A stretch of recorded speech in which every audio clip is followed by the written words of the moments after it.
Hazrat Hassan says there is no harm in putting medicine in the nose provided it does not reach the throat, and one can also apply collyrium.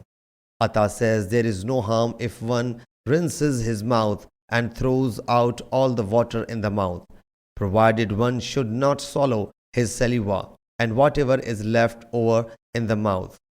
And one should not chew gum, and if he swallows the saliva produced by the gum, I will not say that his fast has become void. Nevertheless, he should be prohibited from doing so. If one sniffs the water up through the nose and it passes the throat, there is no harm, for he has no control over it. Hazrat Abu Huraira radiyallahu anhu reports it, connecting it to the Prophet sallallahu alaihi wasallam, whosoever leaves a fast Ramadan without any excuse and ailment, a lifelong fasting cannot make up for it even if he observes them.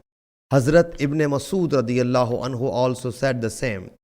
Moreover, Sayyid bin Musayyab, Shabi ibn Jubair, Ibrahim, Qatada and Hammad say, he should keep fast for one day in place of it.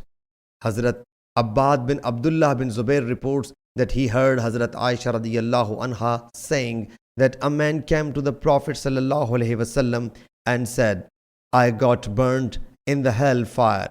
He sallallahu alaihi wasallam said, what has happened to you? He said, I had a sexual intercourse with my wife in Ramadan during the day. Then a sack full of dates called arak was brought to him.